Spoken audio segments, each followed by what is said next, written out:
రాజకీయ వ్యవస్థ, న్యాయ వ్యవస్థ ఈ రెండింటి మధ్య ఉన్న సంబంధాన్ని మీరు ఎట్లా డిఫైన్ చేస్తారు? ప్రధానమంత్రి ఆ స్థాయి వ్యక్తుల యొక్క ఒత్తిళ్లకు లోనైనప్పుడు దాన్ని వాళ్ళు కొద్దిగా మిస్యూజ్ చేస్తారు. ఆ 450 మంది భవిష్యత్తు నాశనం చేద్దాం అనేది సిగ్గుమానం ఉన్నడైతే రాజీనామా చేయాలి. ఈ 3 నెలలు భారతీయ జనతా పార్టీ భవిష్యత్తును ఒక ప్రశ్నార్థకంగా చౌరస్తాకు తీసుకొచ్చినాయి అని అక్కడక్కడ అంటున్నారు. అప్పుడేంటంటే మోడీ ఏం చేయలేకపోతుంది. ఒక మంచి అవకాశం నరేంద్ర మోదీకి వచ్చింది, ఒక మంచి అవకాశం కేసీఆర్కి వచ్చింది. అంటే మోడీ చేయకపోతే ఇంకా భారతీయ సంస్కృతిలో ఉన్న మంచిని ఇంకెవరు చేస్తారు? సార్ నమస్కారం. నమస్తే. ఇవాళ జరుగుతున్న పరిణామాలు, నల్సార్ విద్యార్థులు లేకపోతే కనుక సీజే వ్యవహారం, ఆయన మళ్ళీ తర్వాత కోపం కూడా జరిగింది. ఇదంతా రాజకీయ వ్యవస్థ, న్యాయ వ్యవస్థ ఈ రెండింటి మధ్య ఉన్న సంబంధాన్ని మీరు ఎట్లా డిఫైన్ చేస్తారు? అంటే రాజకీయ నాయకులు ఇష్టం వచ్చినట్టుగా చట్టాలను తయారు చేస్తూ ఉంటారు. రకరకాల ఒత్తిళ్లకు లోనవుతూ ఉంటారు. రకరకాల వెస్టెడ్ ఇంట్రెస్ట్లు ఉంటాయి, ఇండస్ట్రియలిస్టుల ఇంట్రెస్ట్లు ఉంటాయి, పొలిటికల్ ఇంట్రెస్ట్లు ఉంటాయి. అయితే సుప్రీంకోర్టు అనేది రాజ్యాంగ పరిధిలో ఇవి నిలబడయా? ప్రభుత్వం ఏమన్నా హద్దులు మీరుతున్నదా? పార్లమెంట్ చేసిన చట్టాలకు రాజ్యాంగం యొక్క శాంక్టిటీ ఉంటుందా ఉండదా? ఆ స్పిరిట్ ఉంటుందా లేదా? ఆ స్ఫూర్తి ఉంటుందా లేదా అనేది వాళ్ళు ఆ వెలుగులో పరిశీలించి కొట్టేస్తూ ఉంటారు. వీళ్ళు చేసిన చట్టాలను చాలా వరకు అప్పల్డ్ చేస్తారు. ఏమన్నా తేడాలు ఉంటే ఇది అమెండ్ చేయమంటారు, లేదా రద్దు కూడా చేస్తారు చట్టాలను. రకరకాల ఆర్డినెన్స్లు కూడా వీళ్ళు రిలీజ్ చేస్తూ ఉంటారు ఎమర్జెన్సీ సిచ్యువేషన్లలో, ఇట్లాంటి వాటిలలో. వాటిని కూడా ఇది ఫండమెంటల్ రైట్స్కు విరుద్ధంగా ఉందా, ఆర్టికల్ 19 ఇవన్నీ కూడా సుప్రీంకోర్టు పరిశీలించి అక్కడ ఒకవేళ త్రిసభ్య బెంచ్ కావచ్చు, లేకుంటే 5 జడ్జీల బెంచ్ కావచ్చు, లేదా 9 మంది జడ్జీల బెంచ్ కావచ్చు, ఫుల్ బెంచ్, ఇట్లా ఒక్కోసారి కాన్స్టిట్యూషనల్ ప్రశ్న వచ్చినప్పుడు కొందరు జడ్జీలు డిఫర్ అవుతారని అనుకున్నప్పుడు ఫుల్ బెంచ్ ఉంటుంది అన్నట్టు. ఈ 9 మందితో కూడా ఉంటుంది. సో ఇట్లా ఈ బెంచెస్ వేసి రాజ్యాంగం యొక్క స్ఫూర్తిని కాపాడడం అనేది సుప్రీంకోర్టు చేస్తుంది. చాలా వరకు అట్లాంటి ల్యాండ్ మార్క్ జడ్జ్మెంట్స్ చాలా వచ్చినాయి. అయితే వాళ్ళ మనస్తత్వాలను బట్టి కూడా చీఫ్ జస్టిస్లు వాళ్ళకున్న డిస్క్రిషన్ ఉపయోగిస్తూ ఉంటారు. వాళ్ళు రాజ్యాంగ స్ఫూర్తిని కూడా వాళ్ళకు అనుకూలంగా దాన్ని డిఫైన్ చేసిన సందర్భాలు కూడా ఉంటాయి. అంటే అన్వయించడంలో వాళ్ళకు కొంత వెసులుబాటు ఉంటుంది. ఆ వెసులుబాటును ఒకవేళ ప్రధానమంత్రి ఆ వ్యక్తుల యొక్క ఒత్తిళ్లకు లోనైనప్పుడు దాన్ని వాళ్ళు కొద్దిగా మిస్యూజ్ చేస్తారు. లేదు ఒకసారి ఈ పొజిషన్లోకి వచ్చాక మనకేం కాదు, ఇంకా మనం ఎవరికి లొంగి ఉండాల్సిన అవసరం లేదు, ఈ దేశం యొక్క అత్యున్నత న్యాయస్థానానికి నేను అత్యున్నత స్థానంలో ఉన్న జడ్జిని అనుకున్నప్పుడు వాళ్ళు నిర్మోహమాటంగా వాళ్ళు రాజ్యాంగాన్ని రక్షించాలనే తపనతోని జడ్జిమెంట్స్ ఇచ్చిన ఎంతోమంది గొప్పవాళ్ళు, కృష్ణయ్యర్ కానీ, వెంకటరామయ్య కానీ, ఇట్లా చాలామంది ఉన్నారు, చంద్రచూడు, మనకు అటువంటి ల్యాండ్ మార్క్ జడ్జిమెంట్స్ ఇచ్చిన వాళ్ళు. మన జీవన్ రెడ్డి కూడా చాలాసార్లు మంచి జడ్జిమెంట్స్ ఇచ్చాడు. ఇట్లా ఉన్నారు, చాలామంది జడ్జెస్ ఉన్నారు. జస్టిస్ రమణ ఉన్నప్పుడు కూడా మనకు కొన్ని ల్యాండ్ మార్క్ జడ్జిమెంట్స్ వచ్చాయి. అయితే ఇప్పుడు జరుగుతున్న పరిస్థితి చూస్తే ఏంటంటే సహజంగానే బీజేపీ రాజ్యాంగ సంస్థలు అన్నింటినీ కూడా వాళ్ళ చెప్పు చేతుల్లో పెట్టుకున్నాయి. అంటే సుప్రీం పవర్గా మోడీ ఎదిగాడు, నిర్మోహమాటంగా చెప్పొచ్చు. ఆయనకి ఏది అతీతం కాదు. అంటే కాన్స్టిట్యూషనల్ పోస్ట్లో ఉన్న వాళ్ళని గౌరవించాలి, వాళ్ళ విషయంలో మనం ఒత్తిడి తేవద్దు, ఇంటర్ఫేర్ కావద్దు అనే ఇది కూడా లేదు. ఆయన అందరినీ ఎట్లయితే సిబిఐని, ఈడీని జబ్ సంస్థలుగా మార్చుకున్నారో, ఇవాళ ఎగ్జాంపుల్ ఏంటంటే ఈ బార్ కౌన్సిల్ ఆఫ్ ఇండియా దాని చీఫ్ ఎవరైతే ఉన్నారో మిశ్రా, ప్రెసిడెంట్ మనన్ మిశ్రా. ఈ మిశ్రా అంటే ఆయనే మోడీ ప్రధానమంత్రి అయినప్పుడు ఆయన దానికి చైర్మన్ అయ్యాడు. అయితే దేశంలో అత్యున్నత న్యాయస్థానం ఏదైతే సుప్రీంకోర్టు ఉందో, సుప్రీంకోర్టు బార్ అధ్యక్షునికి 4 years కంటే ఎక్కువ ఉండకూడదని ఆంక్ష ఉంది. అంటే సుప్రీంకోర్టు కంటే పెద్దది ఏది ఉండదు. ఇంకా సుప్రీంకోర్టే సార్. సుప్రీంకోర్టు ప్రెసిడెంట్కి ఏమో 4 years అని ఉంటే, వీళ్ళు ఏం చేశారంటే బార్ కౌన్సిల్ ఆఫ్ ఇండియాకు దానికి అన్లిమిటెడ్ అని పెట్టారు. ఇష్టం వచ్చినట్టు మార్చుకున్నారు. అట్లా ఉండకూడదు కదా, దేనికైనా ఒక టెన్యూర్ ఉండాలి కదా. ఇక ఆయనకి ఎదురు లేదు, 12 ఏళ్ల నుంచి ఆయనే. ఇక నాన్ స్టాప్గా 7 సార్లు ఎలక్షన్ ఉండదు, ఏముండదు. తిరుగులేదు ఆయనకి అధికారానికి. ఇక ఆయనను తీసుకుపోయి రాజ్యసభలో కూర్చోబెట్టారు. ఇక ఎందుకంటే మొత్తం దేశంలో న్యాయవాదులు అందరి తరఫున ఆయన అడ్వకేట్ కదా, ఆయన ప్రెసిడెంట్ కాబట్టి ఆయన తీసుకుపోయి ఆడ పెట్టుకొని ఆయన ద్వారా బార్ కౌన్సిల్ను కంట్రోల్ చేయాలనేది మోడీ అమిత్ షాల ప్రయత్నం. అయితే యాక్చువల్గా ఏం జరిగింది, ఇప్పుడు బయట కనబడుతున్న స్టోరీ వేరు, ఏది నల్సార్ స్టూడెంట్స్ది. ఇంటర్నల్ స్టోరీ వేరు. ఇంటర్నల్ స్టోరీ ఏంటంటే అమిత్ షా, మోడీ, సీజే నాకు వచ్చిన సమాచారం మేరకు నేను అన్వయించి చెప్తున్నదే తప్ప ఎటువంటి ఆధారాలు రుజువులు చెప్పమంటే నేను చెప్పలేను. ఓకే, నాకు వచ్చిన ఇన్ఫర్మేషన్ అది, నేను గెట్ చేస్తున్నది, నాకు తెలిసిన సమాచారం మేరకు నేను దాన్ని అన్వయిస్తున్నది. జోడించి చెప్తున్నారు, జోడించి చెప్తున్నాను. ఎందుకంటే విశ్లేషకుడు అన్నప్పుడు వచ్చిన వార్తల ఆధారంగా విశ్లేషిస్తున్నాడు. సో ఆ పరిధి నాకుంది. ఈ ముగ్గురు కలిసి ఎట్లా ఈ జెన్జీ ఏదైతే వస్తున్నదో ఇది సుప్రీంకోర్టు సీజే యొక్క నోరు జారడం వల్ల మొదలైంది. అంటే ఇప్పుడు కాకపోతే ఇంకోసారి బయటకు వచ్చేది, ఏదో రూపంలో డిస్కాంటెంట్ అనేది వచ్చేది. అయితే ఆ రోజు ఆయన మాటలతోనే అది ఫ్లేర్ అప్ అయింది. అలా మొత్తం దేశం అంతా విస్తరించింది. ఏ స్థాయికి పోయిందంటే అసలు నరేంద్ర మోడీ గారు డీలిమిటేషన్ బిల్ కూడా పెట్టలేని స్థాయికి, మహిళల రిజర్వేషన్లది కూడా అది ఇప్పుడు ఇవన్నీ చేస్తే మళ్ళీ రేపు సీట్లు పెరిగితే మళ్ళీ జెన్జీ వాళ్ళు వచ్చి అందులో కూర్చుంటారు, రేపు మన గెలుపు కష్టమవుతుంది అని చెప్పి నెక్స్ట్ ఎలక్షన్లో బాగా కాన్ఫిడెంట్గా ఉన్న మోడీ ఒక్కసారి అయోమయంలో పడిపోయాడు. ఏమన్నా చేసి దీనికి ఎక్కడో ఒకడ ఫుల్ స్టాప్ పెట్టాలి. అయితే ఈ ముగ్గురు ఆలోచనలోంచి వచ్చిందే బీసీ, అంటే ఈయన bar council of India Mishra రాసిన లేఖ. ఆ లేఖ 5 గంటలకు 6 గంటలకు రాసిండు. రాసిన తర్వాత ఎమర్జెన్సీ మీటింగ్ పెట్టుకున్నారు ఇక్కడ, ఏది మన నల్సార్ యూనివర్సిటీలో. డైరెక్టర్ ఎవరైతే బీసీ ఉన్నాడో ఆయన కానీ అక్కడ ఉన్న వాళ్ళ కమిటీ మెంబర్స్ కానీ చేసి ఏం చేశారంటే, మేము అట్లాంటి ఎంక్వైరీలు ఏం చేయదలుచుకోలేదు, ఇప్పుడైతే మాకు అటువంటి ఆలోచన లేదు అని చెప్పేసి ఆ లెటర్కు ఫిట్టింగ్ సమాధానం ఇచ్చారు. ఎందుకంటే యూనివర్సిటీ అనేది అటానమీ ఉంటుంది.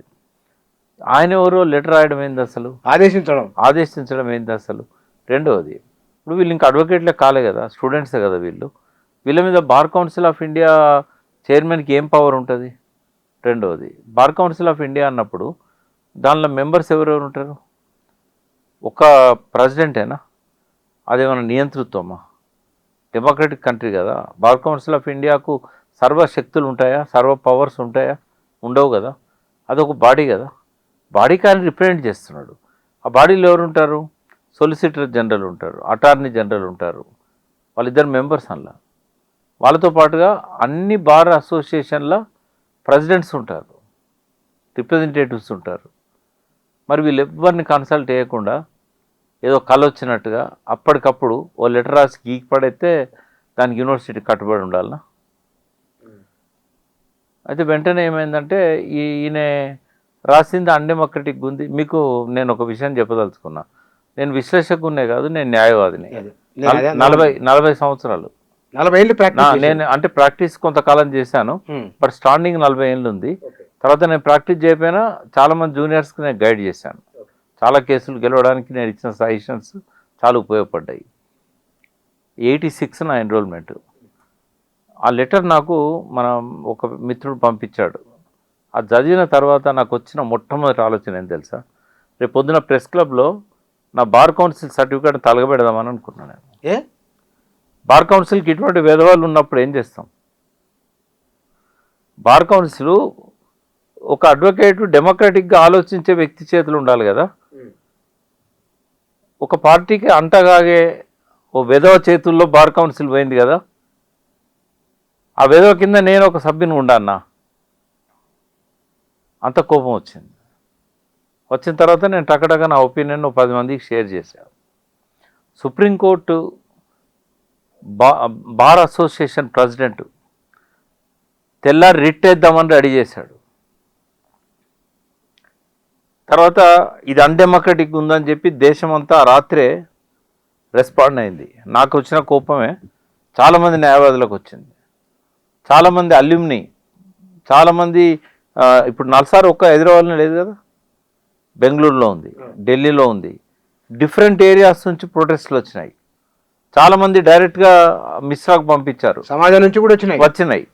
ఎప్పుడైతే ఇదంతా జరగడం మొదలైందో అసలు ఫస్ట్ వచ్చిన వ్యతిరేకత ఏంటంటే, నువ్వు ఒక్కరిని నియంతలాగా లెటర్ ఎట్లా ఇస్తావు, నువ్వు నీ ఎగ్జిక్యూటివ్ కమిటీలో పెట్టినావా, అటార్నీ జనరల్ అటెండ్ అయ్యిందా, సాలిసిటర్ జనరల్ అటెండ్ అయ్యిందా, అన్ని రాష్ట్రాల బార్ కౌన్సిల్ అధ్యక్షులతో నువ్వు మాట్లాడినావా? ఎప్పుడైతే ఇవన్నీ వచ్చిందో తప్పు చేసినట్టుగా అర్థమైంది. మిశ్రా ఏం చేసిండు, సెకండ్ లెటర్ రిలీజ్ చేశాడు. సెకండ్ లెటర్లో ఏం చెప్పిండు, ఎవరిని అట్లా హార్ష్గా మేము ఎన్రోల్ చేసుకోమని చెప్పట్లేదు, బట్ ఎంక్వైరీ చేయండి, ఎంక్వైరీ చేసి అట్లా ఎవరన్నా అన్లాఫుల్గా వ్యవహరించాలని చెప్పినప్పుడు వాళ్ళ లిస్టు పంపండి అని సొన్నాయి రాగాలు వెళ్ళబెట్టి రెండో లెటర్ పంపిండు. రెండో లెటర్ పంపినాక సుప్రీంకోర్టు బార్ అసోసియేషన్ ప్రెసిడెంట్ ఎప్పుడైతే తెల్లారి రిట్ వేస్తున్నాడని తెలిసిందో వెంటనే 12:30కు దాన్ని విత్డ్రా చేసుకున్నాడు. ఫస్ట్ లెటర్ను విత్డ్రా చేసి సెకండ్ లెటర్ ఇచ్చాడు, సెకండ్ లెటర్ను విత్డ్రా చేసి థర్డ్ లెటర్ ఇచ్చాడు. థర్డ్ లెటర్ ఏంటంటే టోటల్ విత్డ్రా, పీచెమ్ముడు. అంటే 7 గంటలు డ్రామా నడిపిండు with the instigation of Amit Shah and Narendra Modi అని నేను అనుకుంటున్నా. ఓకే, అంటే అంత కసి ఉంది ఆయన వాక్య నిర్మాణంలో కూడా. ఆ 450 మంది భవిష్యత్తు నాశనం చేద్దాం అనేది కానీ కనబడ్డది, కోపం కూడా వచ్చింది అందరికీ అది చూసిన తర్వాత. అయితే గమ్మత్ ఏంటంటే బెంగళూరు లా యూనివర్సిటీ వాళ్ళు దానికి ఇంకా ఛాన్సలర్ ఎవరు, సుప్రీంకోర్టు చీఫ్ జస్టిస్, దీనికి ఛాన్సలర్ కాదు ఆయన. అవును, అదేంటంటే ఫస్ట్ లా స్కూల్ ఇండియాలో, ఈ నేషనల్ లా స్కూళ్ళల్లో ఇప్పుడు చాలానే కదా, అవును, ఫస్ట్ స్కూల్ బెంగళూరు. అందుకని ఏం చేశారు, సుప్రీంకోర్టు చీఫ్ జస్టిస్ ఎవరు ఉంటే వాళ్ళు దానికి ఛాన్సలర్. ఇప్పటికి కూడా సూర్యకాంత్ దాని ఛాన్సలర్. ఎవరు మొన్న దాకా రమణాథ్ ఎవరు ఉంటే దానికి వాళ్ళు ఛాన్సలర్స్. స్వయంగా ఆయన ఛాన్సలర్ ఉన్న యూనివర్సిటీ విద్యార్థులు 700 మంది వాళ్ళు ప్రొటెస్ట్ లెటర్ రాసి రిట్ వేశారు సుప్రీంకోర్టులో. అసలు ఇట్లాంటి లెటర్లు ఎట్లా వస్తాయి బీసీఐ నుంచి? ఈయనకి ఏం రైట్ ఉంది, ఏం పవర్ ఉంది? తర్వాత ఇది అన్డెమోక్రటిక్ కాదా? స్టూడెంట్స్ ప్రొటెస్ట్ చేసే రైట్ లేదా? రవీంద్రనాథ్ ఠాగూర్ పోయంలో నుంచి కూడా ఒక మాట కోట్ చేశారు వాళ్ళు. అల్యూమినీలో ఉన్న వాళ్ళు, స్టూడెంట్స్ ప్లస్ కంప్లీట్ అయిన వాళ్ళు అందరు కలిసి రాశారు. అది సుప్రీంకోర్టు సీజే దగ్గరికి వచ్చింది, మళ్ళీ ఆయన దగ్గరికే వచ్చినప్పుడు ఆయన ఏం చేసిండు, సరే ఈ తోక ముడిచినట్టు బీసీఐ ఎప్పుడైతే వెనుకపోయిందో ఇక పరువు కాపాడుకోవాలని చెప్పి ఆయన ఏం చేసిండంటే, ఈ మెయిన్ టార్గెట్ ఆయనే కదా. ఇప్పుడు స్టూడెంట్స్ నా మీద ప్రొటెస్ట్ చేశారు, మీరెవరు మధ్యలో? బార్ కౌన్సిల్కి ఏం సంబంధం? ఏదైనా ఉంటే మేము చూసుకుంటాం. నేను వాళ్ళని ఇన్వైట్ చేస్తాను సుప్రీంకోర్టు బార్కి, చేసి నేను మాట్లాడుకుంటా. మధ్యలో మీరెవరు ఈ రకంగా వేయడానికి? అంటే అన్ని దిక్కుల నుంచి కార్నర్ చేయబడ్డాడు మిశ్రా. సిగ్గుమానం ఉన్నాడైతే రాజీనామా చేయాలి దానికి. వాళ్ళు సిజేపీ ఆందోళన ప్రారంభమైంది మొదలుకొని మొత్తం బూమరాంగ్ నిర్ణయాలు అవుతున్నాయి. అవి అంటే ఎందుకు ఈ నిర్ణయాలు తీసుకుంటున్నట్లు? ఎవరైనా సరే, మీనని తీసుకున్నా ఎప్పుడు కూడా ఒక నిష్కల్మషంగా రాజ్యాంగ పరిధిలో పనిచేసే వ్యక్తులు ఆ రాజ్యాంగ స్ఫూర్తితో నిర్ణయాలు తీసుకుంటేనేమో అవి కరెక్ట్ ఉంటాయి, అందరు అభిమానిస్తారు, ఆదరిస్తారు. ఒక రివెంజ్ మెంటాలిటీతోని, ఒక హేట్రెడ్తోని, ఒక కోపంతోని, విచక్షణ కోల్పోయి నిర్ణయాలు తీసుకుంటే ఇట్లాగే ఉంటాయి, అన్ని బూమెరంగా అవుతాయి ఒకదానికి ఒకటి. కానీ మనము ఈ 12.5 సంవత్సరాల కాలంలో జూన్, జూలై, ఆగస్టు ఈ 3 నెలలు భారతీయ జనతా పార్టీ భవిష్యత్తును ఒక ప్రశ్నార్థకంగా చౌరస్తాకు తీసుకొచ్చినాయి అని అక్కడక్కడ అంటున్నారు. అది నిజమేనా? అంత ఉంటుందా? అకస్మాత్తుగా 3 నెలలనే అంత హేటెడ్ రాదు, కానీ జరుగుతున్న పరిణామాలన్నీ ఒకటికొకటి జోడించినప్పుడు రాబోయే రోజులు కొంచెం గడ్డు రోజులే బీజేపీ కనిపిస్తూ ఉన్నది. ఎందుకంటే ఈ ఎదురు దెబ్బలు మామూలుగా ఉండవు మళ్ళీ, ఎందుకంటే యూత్ డామినేటింగ్ కంట్రీ ఇది, ఎక్కువ మంది యూత్ ఓట్స్ ఉన్న దేశం ఇది. కాబట్టి ఫస్ట్ మోడీని అధికారంలో తీసుకొచ్చింది కూడా యూతే. అప్పుడు ఒక కోణంలో తీసుకొచ్చారు, ఇతను గుజరాత్ను బాగా డెవలప్ చేశాడు. రెండోసారి తీసుకొచ్చినప్పుడు ఓవర్వెల్మింగ్ మెజారిటీ వచ్చింది. ఎందుకు వచ్చింది అంటే అవినీతి లేదు, ఈయన దగ్గర అవినీతి లేదు అనేది. మూడోసారి తీసుకొచ్చినప్పుడు ఏంటంటే చాలా తక్కువ వచ్చినాయి సీట్లు, 240కే పరిమితం కావాల్సి వచ్చింది. అప్పుడు ఏంటంటే మోడీ ఏం చేయలేకపోతున్నాడు కదా ఈ దేశంలో. వాళ్ళు ఎక్స్పెక్ట్ చేసిన, అంటే ఆయన చెప్పిండు స్వయంగా, నేను బ్లాక్ మనీని తీసుకొస్తా 13 లక్షల కోట్లు అన్నాడు. బ్లాక్ మనీ రాకపోగా 13 లక్షల కోట్ల ఈ లోన్స్ను నిరర్ధక ఖాతాల కింద రిజర్వ్ బ్యాంకులో పెట్టేశాడు. అందులో మన తెలుగు మహానుభావులు కూడా కొందరు ఉన్నారు. 20,000 కోట్లు, 30,000 కోట్లు అవి నిరర్ధక ఖాతాలు. వాళ్ళు ఏ పార్టీలో ఉన్నారు ఇప్పుడు? ఒక ఆయన రాజకీయ సన్యాసం తీసుకున్న ఆయన్నాడు, ఒక ఆయన చనిపోయాడు. ఉన్నారు కొంతమంది ఉన్నారు అందులో. అంటే ఒకప్పుడు తెలంగాణను ఆపిన గొప్ప వాళ్ళు. వాళ్ళు ఏంటంటే బిజినెస్ని పక్కకు పెట్టి తెలంగాణను ఎట్లా ఆపాలనే దాని మీద, శ్రీకృష్ణ కమిటీది ఎట్లా రిపోర్టును మ్యానిపులేట్ చేయాలనే దాని మీద బాగా దృష్టి పెట్టి నిద్రపోకుండా పనిచేసి వాళ్ళ బిజినెస్ అన్ని సంకనాకిపోయినాయి. పోయి ఎటుగాని పరిస్థితికి నెట్టబడ్డారు. ఒక ఆయన దివాలా తీసి అందరిని అప్పడుగుతాడు. ఎవరు? శ్రీకృష్ణ కమిటీ రిపోర్ట్ను తన ఇంట్లో పెట్టుకొని రాయించి దావతులు ఇచ్చిన వ్యక్తి ఇవాళ ఎవరైనా దొరికితే 10 లక్షలు ఇవ్వండి అని అప్పడుగుతాడు. ఇంకొక ఆయనే లాపత్తా. ఆయనే నేను ఈ తెలంగాణ ఇస్తే సన్యాసం తీసుకుంటా అని పోయిండు, లాపత్తా, అడ్రస్ లేడు.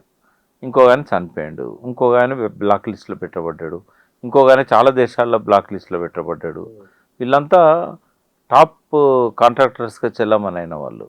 అంటే ఒక మంచి లక్ష్యాన్ని ఆపడానికి వాళ్ళ బిజినెస్లు పాడైపోతున్నా కూడా పట్టించుకోలేదు వాళ్ళు. వీళ్ళంతా వేల కోట్ల రూపాయలకు ఎగనామం పెట్టిన వాళ్ళు. మనకు వాళ్ళు తెలుసు, నీరవ్ మోడీ తెలుసు, కింగ్ ఫిషర్ మల్యా తెలుసు. కానీ ఇక్కడ మన వాళ్ళు కూడా చాలామంది ఆ లిస్టులో ఉన్నారు. 13 లక్షల కోట్ల నిరర్ధక ఆస్తుల కింద వాళ్ళు తీసుకున్న అప్పులన్నీ కూడా బ్లాక్ లిస్టులో పడిపోయినాయి తప్ప రికవరీ చేయలేని పరిస్థితికి నెట్టబడ్డాయి. అంత ప్రజల మీదే పడుతుంది ఆ భారం అంతా కూడా. సో అట్లా ఇవన్నీ జరుగుతూ ఉన్నాయి. ఈ సందర్భం ఏదో కానీ గుజరాత్ మోడల్ అభివృద్ధి చేస్తా అనుకున్నప్పుడు నిజంగా నా దాంట్లో ఒక 20% అన్న నరేంద్ర మోదీ పుష్కర కాలంలో చేయగలిగినట్లు మీకు అనిపించిందా? నేను నరేంద్ర మోడీ గురించి మీరు పాజిటివ్గా చెప్పమంటే నేను చాలా చెప్తాను. బట్ యూత్కి అవన్నీ పట్టవు కదా. యూత్కి ఏమంటే బ్లాక్ మనీని ఆపలేకపోయాడు, డిమానిటైజేషన్ చేసి ఏం సాధించిండో చెప్పలేదు. ఆయన తీసుకున్న నిర్ణయాల్లో జిఎస్టీ ఎకానమీని పెంచింది. బట్ అది చెప్పాలి కదా, ఏ స్టేట్లలో నేను చేసిన దానివల్ల ఎంత బెనిఫిట్ అయిందని చెప్పుకోలేని పరిస్థితి. మూడోది ఏంటంటే ఆయన పీరియడ్లో సైనిక శక్తి ఎదిగింది, ఎకానమీ కంట్రీ వైడ్గా ఒక మాట పాజిటివ్గా చెప్పాలనుకుంటే రష్యాది గ్రోత్ రేటు జీడిపిలో 2% కూడా లేదు లాస్ట్ 12 ఇయర్స్లో. అమెరికాది 3% 1-2 సార్లు టచ్ అయింది. బట్ మోడీ కాన్స్టెంట్గా 6.5% గ్రోత్ రేట్ చూపెట్టగలిగాడు. అంటే అగ్రరాజ్యాలతోని పోటీపడి ఎకానమీని ముందుకు తీసుకుపోవడంలో, సరే అది క్రెడిట్ మనం పివి నరసింహరావుకి ఇద్దామా, మన్మోహన్ సింగ్కి ఇద్దామా, కానీ ఆ వేగాన్ని మాత్రం ఆయన కొనసాగనిస్తున్నాడు. రైతుల విషయానికి వచ్చినప్పుడు పూర్తిగా బ్లాక్ లిస్ట్లో వేయచ్చు మోడీని, టోటల్ మైనస్. ఇక్కడ జొన్నలకే డిమాండ్ లేదంటే ఇంపోర్ట్ చేసి ఇంకా తక్కువ ధరకి ఇస్తానంటాడు. ఇక్కడ రైతులు సూసైడ్ చేసుకునే పరిస్థితి. పెట్రోలియం కానీ సహజ వాయువు కానీ ఇట్లాంటి వాటిలల్లో ఘోరంగా ఫెయిల్ అయిపోయాడు. ఏం ఒత్తిళ్ళకు లోనైండో ట్రంప్ ఏం చెప్తే అది వినే పరిస్థితికి నెట్టబడ్డాడు. ఫారిన్ పాలసీల్లో ఘోరంగా విఫలమైండు. యుద్ధాలను ఆపలేకపోయాడు. కనీసం మన దగ్గర విశాఖపట్నంలో నావికా పరేడ్కు అటెండ్ కావడానికి వచ్చిన గెస్ట్లు ఎవరైతే ఉన్నారో వాళ్ళు పోతూ ఉంటే శ్రీలంక దగ్గర వాళ్ళని ముంచేస్తే కూడా కనీసం కండోలెన్సే చెప్పలేని పరిస్థితి. అంటే ఒక ఇండిపెండెంట్ స్వభావాన్ని పోగొట్టుకున్నాడు. ఆయన ఎంత సైనిక శక్తిగా ఎదిగినా కూడా ట్రంప్ అదుపాజ్ఞంలో ఉన్నాడు అనేది ఒక మెసేజ్ అయితే ప్రజల్లోకి బలంగా పోయింది. ఇవన్నీ కూడా మోడీకి యూత్లో ఒక ఫ్రస్ట్రేషన్ తీసుకొచ్చినాయి. కేవలం అవినీతికి పాల్పడతలేడనే దాంతో మనం ఈయనను ఎక్స్క్యూజ్ చేద్దామా అంటే అదాని పెరిగిన తీరు యూత్కు నచ్చడం లేదు. ఇప్పుడు ఆయన కరప్షన్ చేస్తలేడు, కానీ అదానిని పెంచుతున్నాడు కదా, అందరినీ ఒకేసి అదాని అంబానీని పెంచుతున్నాడు కదా. ఇంకోటి ప్రజల జీవన ప్రమాణాలు మరి ఆ మేరకు పెరిగినాయంటే పెరగలేదు. ఆయనే ప్రజల ఖాతాల్లో జనతా ఖాతాలు ఓపెన్ చేశాడు కదా, ఇవన్నీ ఖాతాలకు డబ్బులు రాలేదు, జన్ధన్ ఖాతాలకు డబ్బులు రాలేదు. రెండవది అన్ఎంప్లాయిడ్ వాళ్ళకి ఇన్ని లక్షల ఉద్యోగాలు ఇస్తా అని చెప్పాడు, కోట్లు ఉన్నాయి అనుకుంటా, ఏ ఉద్యోగం ఎవరికి రాలేదు. సెంట్రల్ గవర్నమెంట్లో రొటీన్గా పడేటే పడుతున్నాయి తప్ప అదనంగా క్రియేట్ చేసినవి లేవు. ఏ రకంగా కూడా నిరుద్యోగులను సంతృప్తిపరిచింది లేదు. ఇవన్నీ చూసినప్పుడు ఏంటంటే ఈ కంటిన్యూగా వచ్చిన ఈ మోడీ ప్రభుత్వంలో వచ్చిన ఫలితాలను దృష్టిలో పెట్టుకున్నప్పుడు పాజిటివ్స్ నెగటివ్స్ ఉన్నా కూడా యూత్ను ఆ నెగటివ్స్ అట్రాక్ట్ చేస్తున్నాయి. ఇక్కడ సందర్భం వచ్చింది కాబట్టి మీరు కేసీఆర్ గురించి చాలా బాగా చెప్తుంటారు కదా. ఒక మంచి అవకాశం నరేంద్ర మోదీకి వచ్చింది, ఒక మంచి అవకాశం కేసీఆర్కి వచ్చింది. ఎవరు ఇద్దరిట్లో సద్వినియోగం చేసుకున్నారు? మనం నిష్పక్షపాతంగా దీన్ని ఇద్దరు చేసుకున్నారు. అంటే ఏ మాట కామాట చెప్పాలి. ఇప్పుడు థర్డ్ ఎకానమీగా స్వాతంత్రం వచ్చినప్పుడు ఈ దేశం యొక్క ఆర్థిక పరిస్థితి ఏంటంటే $27 బిలియన్, అంతే, 2700 కోట్లు. చాలా చిన్నది. చాలా చిన్నది. ఇవాళ ఎంత తెలుసా? 3.96 ట్రిలియన్స్. అది American dollars. 3.96 billions American dollars. అంటే 4 ట్రిలియన్ ఎకానమీకి పోతున్నది. మోడీ డ్రీమ్ ఏంటంటే 5 ట్రిలియన్ తీసుకుపోవాలని. అయితే ఆ 4 ట్రిలియన్ ఎకానమీ తీసుకుపోవడానికి ఈయన పీరియడ్లోనే 12 సంవత్సరాల్లో ఆల్మోస్ట్ డబుల్ అయింది. తర్వాత గ్రోత్ రేట్ 6.5 భారతదేశానికి రావడం అనేది కూడా ఇట్స్ అ వండర్. చైనా లేదంతా. చైనా 4.5 ఉంది, రష్యా 1.5 ఉంది, అమెరికా 2.5 ఉంది యావరేజ్ ఇస్తే 12 సంవత్సరాల్లో. చైనా 4.5 ఉంది, బట్ మోడీ 6.5 ఉంది. మరి ఒక దిక్కేమో పేదరికం ఉందని మరి కేసీఆర్ 12.5 ఉంది. చంద్రబాబు జగన్ కలిపి కూడా 10.5 ఆంధ్రది. బట్ దేశానికంటే రష్యా, చైనా, అమెరికా కంటే ఆంధ్ర బెటర్. ఆంధ్ర కంటే తెలంగాణ ఇంకా బెటర్, డబల్ బెటర్ మీరు చెప్పిన ప్రకారం. కాబట్టి ఒక ఆర్థిక వ్యవస్థను బలోపేతం చేయడంలో కానీ సైనిక శక్తిని 90% మనం విదేశాల మీద ఆధారపడకుండా ఇవాళ పాకిస్తాన్ పోయి అక్కడ డైరెక్ట్ అటాక్ చేయడము, పక్క ఇంటికి కూడా తెలియకుండా ఆ ఇంట్లో ఉన్న వాళ్ళ టార్గెట్ లక్ష్యాన్ని అదే వాళ్ళు చాలా వేశారు మన మీద, డ్రోన్లతోని కానీ మిసైల్స్ కానీ ఇవన్నీ కూడా. ఒక్కటి కూడా ఈ భూమి మీద పండియలేదా? ఆకాశంలో పేల్చేశారు కదా. కాబట్టి ఈ రెండిట్లో మోడీ గారిని అప్రిషియేట్ చేయొచ్చు. మూడవది ఏంటంటే నేషనల్ హైవేస్ కావచ్చు, తర్వాత ఇన్ఫ్రాస్ట్రక్చర్ పెంచడం కావచ్చు, ఈ విషయాలలో కూడా. కానీ చాలా విషయాలలో మాత్రం నాకు కూడా అభ్యంతరాలు ఉన్నాయి. అగ్రికల్చర్ విషయంలో కావచ్చు, ఈ రోగులకు సంబంధించిన అంటే వైద్యం సంబంధించినంత వరకు కావచ్చు, ఇట్లాంటి భారతీయ సంస్కృతిని ఆయన ఫాలో కావడం లేదు. వైద్యం విషయంలో ఆయుర్వేదాన్ని ఎంకరేజ్ చేయడం లేదు, వెస్ట్రన్ మెడిసిన్నే బాగా ఎంకరేజ్ చేస్తున్నాడు. కోవిడ్ టైంలో కూడా అదే జరిగింది. తర్వాత అంటే మోడీ చేయకపోతే ఇంకా భారతీయ సంస్కృతిలో ఉన్న మంచిని ఇంకెవరు చేస్తారు? తర్వాత పోర్నోగ్రఫీని ఆపడం లేదు. ఇప్పటికి సెల్ ఫోన్లలో యథేచ్ఛగా వస్తూనే ఉన్నాయి. ఒక్క క్లిక్తో ఆపగలుగుతాడు మోడీ అనుకుంటే. మరి మా స్త్రీని తల్లిలాగా చూడాల్సిన భారతీయ సంస్కృతిలో దాన్ని పెద్ద కొడుకు రిప్రజెంటేటివ్ అని చెప్పుకోబడ్డ వ్యక్తి మరి ఆ రకమైన అసభ్యకరమైన సన్నివేశాలను 12 ఏళ్ళ నుంచి సుప్రీంకోర్టు ఆంక్షలు చెప్పినా కూడా, సుప్రీంకోర్టు అక్షింతలు వేసినా కూడా నాకు బేఖాతరు చేసి ఇప్పటికి కూడా అవే కొనసాగిస్తూ ఈ స్త్రీల మీద జరిగే అత్యాచారాలల్లో ఆయనది కూడా ప్రధాన పాత్ర అని నేను చెప్తాను. ఎందుకంటే ఇవన్నీ ఇప్పుడు దిశ అంతకులు ఏం చెప్పారు? మా ఖాళీగా ఉన్నప్పుడు సెల్ ఫోన్లలో అసభ్యకరమైన అన్ని చూడడం వల్ల మేము టెంప్ట్ అయినాము, ఆ రోజు ఆ ఇన్సిడెంట్ జరగడానికి మాకున్న ఈ దురలవాటే కారణం అని చెప్పారు. చెప్పినాక వాళ్ళని చంపేశారు. కానీ వాళ్ళకు ఏదైతే కారణమైందో దాన్ని చంపలే కదా. వాళ్ళ లోపల ఆ కోరికలను పెంచిన ఆ మెయిన్ కారణాన్ని చంపలే కదా. రోగిని చంపారు కానీ రోగాన్ని చంపలే. కాబట్టి ఈ విషయంలో భారతీయ సంస్కృతి అనేది మాటల వరకే తప్ప ఆర్ఎస్ఎస్ కూడా ఏమీ ఇటువంటివి పట్టించుకోవడం లేదు. ఇంకా మీరు ఏం పట్టించుకుంటారు? మీకు ఇవే పట్టించుకున్నప్పుడు ఈ కులాన్ని పట్టించుకొని లాభం ఏంది, మతాన్ని పట్టించుకొని లాభం ఏంది? కానీ స్వతంత్రం వచ్చిన తర్వాత ఇన్నేళ్లకు 80 ఏళ్ళ తర్వాత కులగణన చేస్తామంటున్నారు కదా, కులగణన ప్రభావం ఎట్లా ఉండవచ్చు భారత రాజకీయాలపైన అనుకుంటున్నారు మీరు? ఫస్ట్ ఏంటంటే కులం ఉన్నది అనేది అంగీకరించాలి. కులం ఉన్నది, కులంతో పాటు వచ్చిన వెనుకబడతనం ఉంది, కులంతో పాటు వచ్చిన చైతన్యం ఉన్నది, కులంతో పాటు వచ్చిన స్కిల్స్ ఉన్నాయి. నువ్వు కులాన్ని నిర్లక్ష్యం చేసినప్పుడు ఆ కులంతో పాటు వచ్చిన స్కిల్స్ నువ్వు కూడా నెగ్లెక్ట్ చేసినావు. ఇప్పుడు ఆర్టిజాన్స్ ఉన్నారు, కొన్ని వేల లక్షల సంవత్సరాల నుంచి వాళ్ళు వృత్తి చేసుకునే కుటుంబాలలో వాళ్ళు ఉంటూ వచ్చింది. ఇన్బిల్ట్ వాళ్ళ లోపల జీన్స్ ఉంటాయి. ఆ స్కిల్స్ నువ్వు ఎక్కడ ఉపయోగించుకున్నావు? వాళ్ళకున్న ఇన్బిల్ట్ స్కిల్స్ ఆధారంగా నువ్వు వాళ్ళని డెవలప్ చేసినావు.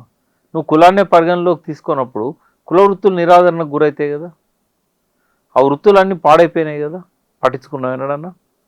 భారతదేశం ఏదన్నా ఒక ప్రణాళిక ఉందా? ఎంఎస్ఎంఈ అని పెడితేవి వాళ్ళు ఎవరు అప్లికేషన్ పెట్టినా వానికి నువ్వు ఇస్తున్నావు. ఈ పర్టికులర్ కులాలను నువ్వు లేపాలంటే ఆ కులం యొక్క చైతన్యాన్ని, కులం యొక్క వెనుకబడతనాన్ని, సామాజిక వెనుకబడతనాన్ని, ఆర్థిక వెనుకబడతనాన్ని ఇవన్నిటిని కూడా నువ్వు పరిగణలోకి తీసుకోవాలి కదా. ఈ రోజు వరకు నువ్వు కులాన్ని పట్టించుకోలేదా? ఓన్లీ ఓట్లప్పుడు మాత్రం కులం కావాలి, మీకు మీ పార్టీకి కావాలి, మీ ప్రభుత్వానికి అవసరం లేదు. ఇప్పుడు లెక్కేస్తున్నారుగా. లెక్క వేయనియండి, వేసిన తర్వాత వాళ్ళు దొంగ లెక్కలు చెప్తారా, మంచి లెక్కలు చెప్తారా? ఇప్పుడు ఇక్కడ కూడా రేవంత్ రెడ్డి ప్రభుత్వం కులగణన చేసిన అన్నది అని దొంగ లెక్కలే కదా, మనకు తెలిసిందే కదా. వాళ్ళు నిజాయితీగా ఉంటారు ఆ విషయంలో. మన్మోహన్ సింగ్ కూడా చేయించిండు, బయట పెట్టిండు రిపోర్ట్. ఏమైందో తెలియదు. కానీ ఇది లెక్కలు తీయాలనే ఆలోచన రావడం మంచిదే కదా. అంటే అది ఎంత ఒత్తిడి అయితే వచ్చింది దేశం అంతా, ఈ కుల సంఘాలు కావచ్చు, మేధావులు కావచ్చు, ఎంతోమంది ఒత్తిడి చేస్తే ఆ మేరకు వచ్చింది. బట్ ఈ రిపోర్ట్ బయట పెడతారా అనేది ఒక సమస్య, బయట పెట్టిన వాళ్ళ నిజాయితీగా ఆ కులగణన జరిగిందా అనేది ఇంకో సమస్య. ఇది వచ్చినాక కూడా దీన్ని ఇగ్నోర్ చేయరని ఏమున్నది? దీన్ని ఇప్పుడు కేసీఆర్ గారు కూడా సకల జనుల సర్వే చేయించాడు, చేయించిన తర్వాత దాన్ని వెబ్సైట్లోకి వెళ్ళి తీసేశారు, బయట పెట్టలేదు, ఆయన కూడా పెట్టలేదు. చెప్పలేము ఇప్పుడు, ఎందుకంటే ఈ తత్వం అనేది భారత రాజకీయాలలో ఉంది. కానీ ఇట్లాంటి సందర్భాల్లో కోర్టులే కదా ఇంటర్ఫియర్ అయ్యి డెమోక్రసీని కాపాడింది. కోర్టులు ఎప్పుడు కూడా పబ్లిక్ ఇంట్రెస్ట్ లిటిగేషన్ వేసినప్పుడు లేదా సోమోటోగా కూడా కొన్నిసార్లు తీసుకొని కాపాడుతాయి. బట్ అది వాళ్ళ చీఫ్ జస్టిస్ కానీ ఆ బెంచ్లో ఎవరైతే సోమోటోగా తీసుకున్నారో వాళ్ళ స్వభావం మీద ఆధారపడి ఉంటుంది. ఇప్పుడు బీసీలకు సంబంధించిన ఫుల్ బెంచ్ తీర్పులు వచ్చిన సందర్భాలు కావచ్చు, రకరకాల వేర్వేరు సందర్భాలు కావచ్చు. అక్కడ ఎవరైనా ఒక బీసీ ఉంటే అతనిది మైనారిటీ ఒపీనియన్ అవుతుంది. అక్కడ అగ్ర కులాలంతా వాళ్ళ కుల అహంకారాన్ని వాళ్ళ తీర్పులలో చూపెడతారు. అట్లా ఉంటుందా? అట్లా జరిగినాయి కదా అన్నీ, ఎన్నో ఉన్నాయి అట్లా, చాలా ఉన్నాయి అట్లాంటి తీర్పులు, చాలా ఉన్నాయి. ఎవరైతే దాని కన్సర్న్ కులానికి సంబంధించిన వ్యక్తి జడ్జి ఉండి ఒపీనియన్ ఇస్తాడో దాన్ని డిఫర్ అయ్యి మిగతా మెజారిటీ ఇచ్చిన జడ్జి వాటిని బయట పెడతారు. ఇతని మైనారిటీ ఒపీనియన్ ఉండిపోతుంది. చాలాసార్లు అట్లా. ఇప్పుడు తెలంగాణ మీద కూడా అప్పుడు ముల్కీ మీద కేసులు అయినప్పుడు 5 జడ్జిల బెంచ్లో జస్టిస్ మాధవరెడ్డి ఇక్కడ లోకల్ అతను కాబట్టి ఆయన తీర్పు మైనారిటీ కింద దమ్మగట్టారు. మెజారిటీ వాళ్ళు ఈ ప్రాంతం వాళ్ళు కాదు, వాళ్ళు అగెనెస్ట్కి ఇచ్చారు. ఎప్పుడు కూడా ఆ ప్రాంతం వాడికి, ఆ పర్టికులర్ కమ్యూనిటీలో పుట్టిన వాడికి ఆ బాధ తెలుసు, ఆ బతుకు తెలుసు, ఆ గోస తెలుసు, వాళ్ళకు ఉండే హక్కులు తెలుసు, రాజ్యాంగ స్ఫూర్తి తెలుసు. మిగతా వాళ్ళకి అది ఒక 10 కేసులలో ఒక కేసు అవుతుంది అది. కానీ సార్ ఇక్కడ మనం న్యాయ వ్యవస్థ పైన, రాజకీయ వ్యవస్థ, ఈ రెండింటిపైన ప్రజల్లో ఒక చర్చ జరుగుతున్నది. మన మీడియాలో కూడా ఓపెన్గా మాట్లాడుతున్నారు కదా. నిజంగా ఈ చర్చకు ఇంత రావడానికి గల కారణం ఏమిటి? ప్రజల్లో వచ్చే చైతన్యం. అసలు ఈ జంజీ తరంలో అన్నిటికంటే ఎక్కువగా వచ్చిన చైతన్యం ఏంటంటే సుప్రీంకోర్టు చీఫ్ జస్టిస్ పనితీరును అడుగడుగునా గమనిస్తూ మా కాన్వకేషన్ కానీ రావద్దు అని నల్సార్ విద్యార్థులు చూపెట్టిన చైతన్యం ఏదైతున్నదో ఇది అల్టిమేట్. దేశ చరిత్ర లేదు ఎంతవరకు లేదు, అసలు అది ఊహించలేం మనం. నల్సార్ లా స్టూడెంట్స్ ఆ స్థాయి చైతన్యాన్ని ప్రదర్శించడం అనేది అది గతంలో ఎప్పుడు లేనిది, మనం ఊహించనిది. అయితే చాలా మందికి ఏదైతే జంజీ మీద వీళ్ళు తొందరపాటు, వీళ్ళకి ఆవేశం తప్ప వీళ్ళకి ఆలోచన లేదు, వీళ్ళు రాజకీయ శక్తిగా ఎదగలేరు అని ఎవరెవరైతే వ్యాఖ్యానాలు చేస్తున్నారో ఇప్పుడు వాళ్ళందరూ ముఖం ఎక్కడ పెట్టుకోవాలనో ఆలోచించాలి. మన తెలుగులో ఉన్న ప్రఖ్యాత వ్యాఖ్యాతలకు కూడా నేను చెప్తున్నా, జంజీ అనేది మనకంటే తెలివైన తరంగా రాబోతున్నది, మనకంటే చైతన్యవంతమైన తరంగా రాబోతున్నది. మనము చూసి చూడనట్టు వదిలేసిన ఏ అంశాన్ని కూడా ఇప్పటి జంజీలు వదిలిపెట్టదలుచుకోలేదు. వాళ్ళు సుప్రీంకోర్టు చీఫ్ జస్టిస్ అయినా, ప్రెసిడెంట్ ఆఫ్ ఇండియా అయినా, జైలు గోడలైనా ఏది పట్టించుకోకుండా వాళ్ళు చెప్పదలుచుకున్నది బల్ల గుద్ది చెప్పదలుచుకున్నారు. ఈ తరం యొక్క చైతన్యం కానీ, ఈ తరం యొక్క ప్రతిభ కానీ, ఇవన్నీ కూడా మనం అప్రిషియేట్ చేయక తప్పదు. కానీ వీళ్ళు వెనక ఎవరెవరు ఉన్నారు, వీళ్ళకి ఎక్కడి నుంచో ఫండింగ్ వస్తున్న ఒక ప్రచారం సోషల్ మీడియాలో చాలామంది చేస్తున్నారు. ఇప్పుడు ఒక మంచి పని చేస్తే ఎవరైనా ఫండింగ్ ఇస్తే తప్పేమో తీసుకుంటే, కానీ నాకైతే అటువంటి ఆధారాలు లేవు. తీసుకుంటే తప్పేంది అంటున్నా. ఉదాహరణకు తెలంగాణ ఉద్యమం జరుగుతున్న సమయంలో నవంబర్ 29 దీక్షా దివస్ ఆయన అక్కడ దీక్ష చేస్తున్నప్పుడు ఖమ్మం జైల్లో పెట్టారు. ఉస్మానియా యూనివర్సిటీలో అదే రాత్రి టెంట్ వేశారు విద్యార్థులంతా, కేసీఆర్ని విడుదల చేయాలి దీని మీద.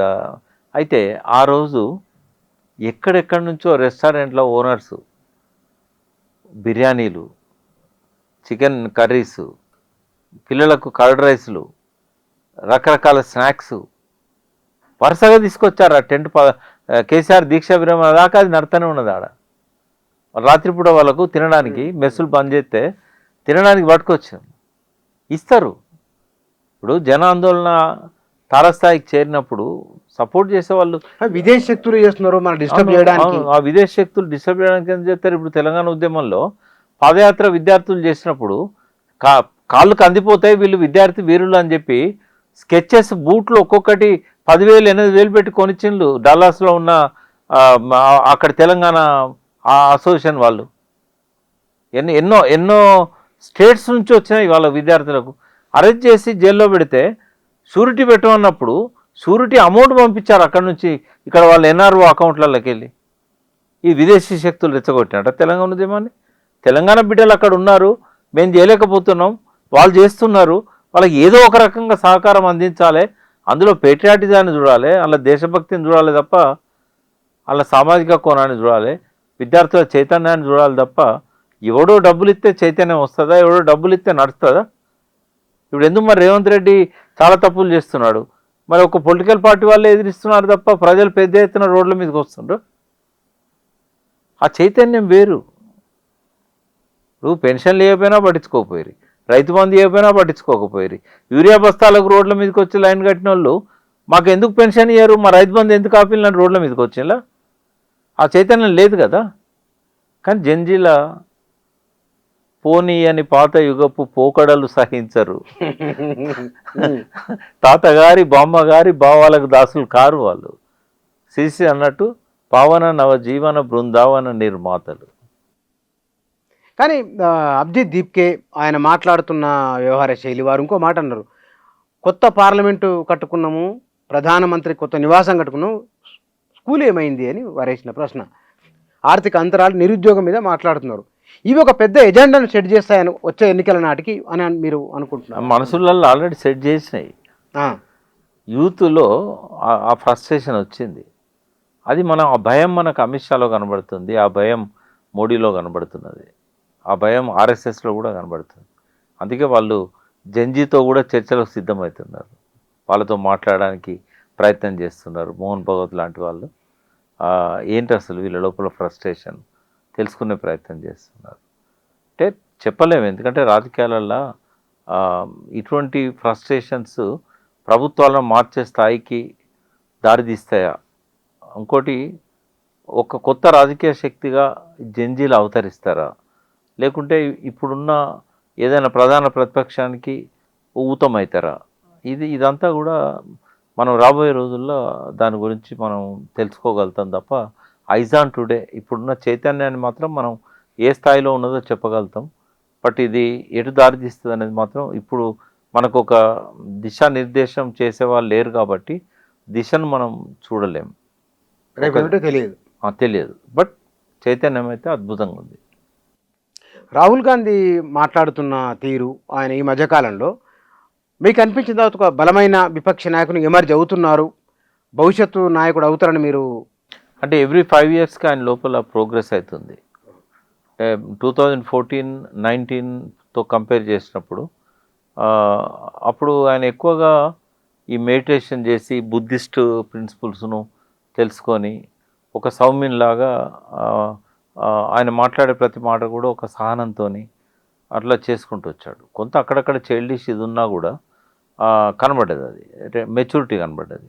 రెండవది, ఎప్పుడైతే భారత్ జోడో యాత్ర చేశాడో ఆ భారత్ జోడో యాత్ర వల్ల ఆయన ప్రజలు ఏమనుకుంటున్నారు, ప్రజల యొక్క అసంతృప్తి ఏంటి, ప్రజల సమస్యలు ఏంటి, డెఫినెట్గా ప్రజల్లోకి వెళ్ళి పాదయాత్రలు చేసిన వాళ్లకు ఎంతో కొంత జ్ఞానం అనేది కలుగుతుంది. సో కంపేరిటివ్లీ 2019 కంటే ముందున్న రాహుల్ గాంధీని 2023 కంటే ముందున్న రాహుల్ గాంధీని చూసినప్పుడు మెచ్యూరిటీ ఇంకా పెరిగింది. బహుశా ఈసారి ఆయన మాటలలో పరిణతి అయితే కనబడతా ఉంది, షార్ప్నెస్ కనబడతా ఉంది. అదేమన్నా ఇంకొక స్టెప్ ముందుకు పోతున్నాడు అనేది అనిపిస్తూ ఉన్నది. కాంగ్రెస్లో రాహుల్ గాంధీ, ప్రియాంక గాంధీ ఇది కాదు ఇష్యూ. వాళ్ళు ఏం చేయాలంటే ఈ దేశానికి ఒక ఆల్టర్నేటివ్ ఎజెండాను వాళ్ళు ముందు పెట్టాలి, ప్రజల ముందు ఒక విజన్ ముందు పెట్టాలి.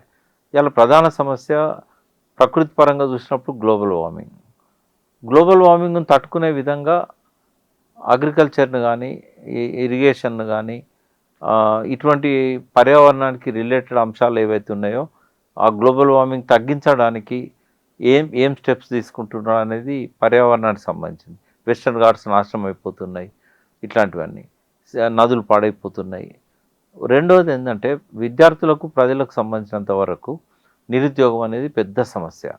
ఈ నిరుద్యోగాన్ని తగ్గించడానికి ఉపాధి పథకాలు ఈయన ఏం సజెస్ట్ చేస్తున్నాడు, ప్రభుత్వ రంగంలో ఏం చేస్తున్నాడు, ప్రైవేట్ రంగంలో ఏం చేయబోతున్నాడు, స్వయం ఉపాధి రంగంలో ఏం చేయబోతున్నాడు, ఈయనకున్న ఆ విజన్ ఏంటి, ఇది చాలామందిని సంతృప్తి పరిచేది. ఇవాళ జంజీని సంతృప్తి పరిచేది ఇది ఒకటే. కాబట్టి ఈ వ్యవస్థలను బలోపేతం చేసే విధంగా, ఈ సమస్యలను పరిష్కరించే విధంగా, ప్రజాస్వామ్యాన్ని కూడా ఆయన గౌరవించే విధంగా ఆయన విజన్ ఆవిష్కరించాలి. అది కొంతవరకు చేంజ్ తీసుకురాగలుగుతుంది. ఆ దిశగా ఇంకా వాళ్ళు ఆ వృద్ధ నాయకులనే వాళ్ళ కోర్ టీమ్గా పెట్టుకుంటా ఉన్నారు. కాంగ్రెస్ వర్కింగ్ కమిటీ అంటే నీకు అలా యూత్ కనబడరు. అలా కొంత రాహుల్ గాంధీ టీం ఉండే కానీ వాళ్ళు కూడా ఇప్పుడు 50 దాటిళ్ళు అంతా. కాబట్టి యూత్ లీడర్షిప్ రావాలి. ఇవాళ నువ్వు అడిగేది ఓట్లు ఎవరిని? యూత్ని. నీ వయసు ఏంది? ఎబో 50. కాబట్టి ఆ యూత్లో నుంచి లీడర్షిప్ని డెవలప్ చేయాలి. ఇప్పుడు ఇక్కడ కొన్ని ప్రయోగాలు చేశారు. కొంత రేవంత్ రెడ్డిని తీసుకురావడం అనేది వాళ్ళకు ఫెచ్చింగ్ అయింది, ఉపయోగపడ్డది. ఆయన ఎంత బ్యాడ్ హిస్టరీ ఉన్నా తెలంగాణ విషయంలో ఆయన ఆ యూత్గా ఆయన కొంత యువకునిలాగానే ఆయన చూశారు. ఒక కొత్త శక్తి వచ్చింది కాంగ్రెస్లోకి. పాత వాళ్ళని పక్క పెట్టేసి ఆయనకు పట్టం కట్టడంతో యూత్ అంతా కొంచెం ఆయన వెనుకబడ్డారు. అక్కడ కూడా డీకే శివకుమార్ది కూడా సేమ్ స్టోరీ. ఇట్లా వాళ్ళు ఇంకా తక్కువ ఏజ్ 35, 36 ఏజ్లో ఉన్న యంగ్ లీడర్స్ని కనుక ప్రమోట్ చేసినట్టయితే డెఫినెట్ కాంగ్రెస్కి ఒక కొత్త రక్తం వస్తే రాహుల్ గాంధీ రేపు ప్రైమ్ మినిస్టర్ అయ్యే అవకాశం ఉంటుంది. వర్ధమాన రాజకీయాలను మనం పరిశీలించినప్పుడు రాజకీయ వ్యవస్థగా ఇవాళ కేంద్ర ప్రభుత్వానికి న్యాయ వ్యవస్థ ప్రజల్లో అక్కడక్కడ కొంత నెగిటివ్ చర్చ ఉంది, మొత్తంలో లేదు కానీ 1-2 ఘటనలు అయినా సరే మాట్లాడుకుంటున్నారు కదా, అవి కూడా ఉండకూడదు అన్నప్పుడు ఏ జాగ్రత్తలు తీసుకోవాలి? అంటే ఇప్పుడు సుప్రీంకోర్టు సీజేల స్థాయిలో ఉన్నవాళ్ళు కానీ, హైకోర్టు చీఫ్ జస్టిస్ స్థాయిలో ఉన్నవాళ్ళు కానీ ప్రజల్లో వస్తున్న మార్పులను, ప్రజల్లో ఉన్న ఫ్రస్ట్రేషన్ని, అసంతృప్తిని కూడా వాళ్ళు పరిగణలోకి తీసుకోవాలి. వాళ్ళ తీర్పులలో కూడా అది ప్రతిఫలించాలి. ఉదాహరణకు జంజీ పుట్టడానికే చీఫ్ జస్టిస్ స్టేట్మెంట్ ఒక కారణం, ప్రేరణ. అటువంటి వాళ్ళు జంతర్ మంతర్ దగ్గర అంత దారుణంగా దెబ్బలు తింటూ ఉంటే వాటి మీద పిల్లేస్తే దాన్ని విచారణ తీసుకొని అంటే ఎట్లా, దానిలో ఎంక్వైరీ చేయమంటే చేయనంటే ఎట్లా, దాన్ని నాకు టైం లేదని చెప్పి తప్పించుకుంటే ఎట్లా, ఆ విజువల్ చూడమంటే నాకు సమయం లేదని చెప్పుడు ఏంది? అంటే నీకు నిజంగానే సమయం లేకున్నా కూడా ఒక ఫ్రస్ట్రేషన్, తారాస్థాయికి పోయిన ఆందోళన, ఇవన్నీ కన్సిడర్ చేయకపోతే ఎట్లా? అంటే ఏవైనా ప్రజాస్వామ్యంలో సుప్రీంకోర్టు అయినా ప్రభుత్వాలైనా కూడా ప్రజల కంటే గొప్ప అయితే కావు. ప్రజాస్వామ్య విలువలు అంటేనే ప్రజల యొక్క ఆకాంక్షలను గౌరవించడం. ఈ రాజ్యాంగమే ఆ స్ఫూర్తితో తయారు చేయబడ్డది. By the people, for the people, to the people. మీరంతా రాజ్యాంగేతర శక్తులుగా ఆలోచిస్తే ఎట్లా? మీకున్న పవర్ని అది ప్రజల నుంచి వచ్చిన పవర్లాగా గుర్తించక మాకు టైం లేదనే ఇలాంటి మాటలు ఇంకా ఫ్రస్ట్రేషన్ పెంచుతాయి తప్ప తగ్గించవు కదా. కాబట్టి చాలాసార్లు సుప్రీంకోర్టు పార్లమెంటు వ్యవహార శైలిని, అసెంబ్లీల వ్యవహార శైలిని తప్పుపట్టి మంచి చట్టాలు రావడానికి కారణమైనవి, ప్రజా వ్యతిరేక చట్టాలు రద్దు చేయడానికి కారణమైనవి, సువమోటోగా ప్రజల సమస్యలను తీసుకొని నదుల విషయంలో కావచ్చు, పర్యావరణం విషయంలో కావచ్చు చాలాసార్లు మంచి తీర్పులు ఇచ్చినాయి. బట్ ఇప్పుడు ఏంటంటే ఇది కొద్దిగా గ్రడ్జ్ లాగా డెవలప్ అవుతున్నది. అయితే తన మాటతోని జంజీ ఇట్లా ఈ రకంగా రావడాన్ని ఆయన డైజెస్ట్ చేసుకోలేకపోతున్నాడు. దాన్ని ఆపడానికి నానా సర్కస్ ఫీట్లు చేసి అన్ని దిక్కులా అవాస్ పాలవుతున్నాడు. అదేవిధంగా మోడీ, అమిత్ షా కూడా ప్రెస్టేజీ పోకుండా ఈనాటి యువతరం ఆకాంక్షలను గౌరవిస్తూ కొన్నిసార్లు వెనక్కి తగ్గాల్సిన అక్కడ తగ్గాల్సి వస్తుంది. ఏదన్నా వాళ్ళ ఆశలకు ప్రాణం పోయడానికి, విప్లవాత్మకమైన మార్పులకు శ్రీకారం చుట్టాల్సి వస్తే చుట్టాలి. కానీ ఆ వైపుగా పరిణామాలు అయితే లేవు. రాబోయే రోజుల్లో ఇంకా ఇది గ్యాప్ అనేది రాజ్యాంగ వ్యవస్థలకు ప్రజలకు మధ్య పెరిగే అవకాశం కనబడుతూ ఉంది.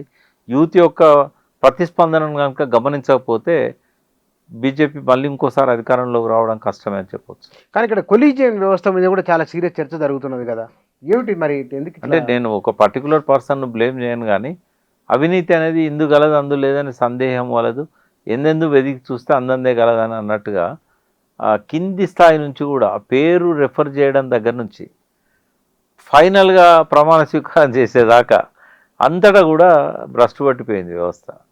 సరే, అది సబ్జెక్టివ్ ఫ్యాక్టర్, ఎవరు ఎట్లా నియమించబడుతున్నారు అనేది పక్క పెడితే నియమించబడ్డ వాళ్ళు ఎట్లా తీర్పులు చెప్తున్నారు, ఎట్లా విచారణ చేస్తున్నారు అనేది that is different thing.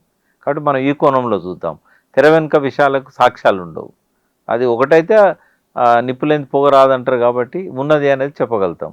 But ఎవరి దగ్గర తీసుకున్నారు అనేది అది ఏమన్నా చెప్తే ఇప్పుడు కంటెంప్ట్ అవుతుంది. రెండోది అది చెప్తే మనకు ఆధారాలు కూడా దొరకనప్పుడు న్యాయ వ్యవస్థ మీద, న్యాయమూర్తుల మీద ఎక్కడ కూడా ఒక కామెంట్ చేయకూడదు. జనరలైజ్ చేయడం లేదు. ఇప్పుడు నువ్వు జనరలైజ్ చేసినా వాళ్ళు నోటీస్ ఇస్తారు. నువ్వు ఎవరిని ఉద్దేశించి చెప్పినావో చెప్పు అంటారు. ఇప్పటికే ఒకసారి కంటెంప్ట్ కోర్టులో సుప్రీంకోర్టు దాకా పోయి కపిల్ సిబాల్ చేతిలో బయటపడ్డా. మీరా? ఏ విషయంలో అయింది? ఒక జడ్జి గారు నా మీద ఒక ఫాల్స్ కేసు పెడితే దాని మీద అది 7 సంవత్సరాలు విచారణ జరిగింది. ఫైనల్గా సుప్రీంకోర్టు నుంచి నేను విముక్తి అన్నాను. అంటే దురుద్దేశం ఏం లేదు కానీ మిస్అండర్స్టాండింగ్, గ్యాప్స్, మధ్య వాళ్ళు చెప్పిన మాటలు వినడం, మిస్కమ్యూనికేషన్, కొంత కక్ష పెంచుకోవడం, ఇట్లాంటివి కూడా ఉంటాయి కదా. అది రివెంజ్ మెంటాలిటీ. నేను ఎప్పుడు సౌమ్యంగా ఉంటాను. ఎప్పుడు నేను ఎవరితోనేముండా ఎమోషన్ వచ్చినప్పుడు 2 మాటలు ఎక్కువ అంటాం అంతే. అవి కొంచెం మనకి ఇబ్బంది పెడతాయి. ఎప్పుడైనా ఒక మాట జారితే వెనక్కి తీసుకోలేం కదా. అవును, అది కొంచెం నాకు గుణపాఠమైంది దాని ద్వారా. కానీ రాజకీయ నాయకులు చాలా సందర్భాల్లో న్యాయ వ్యవస్థ పైన చాలా దారుణంగా మాట్లాడుతుంటారు కదా. ఈ మధ్య కూడా చాలా మాట్లాడారు.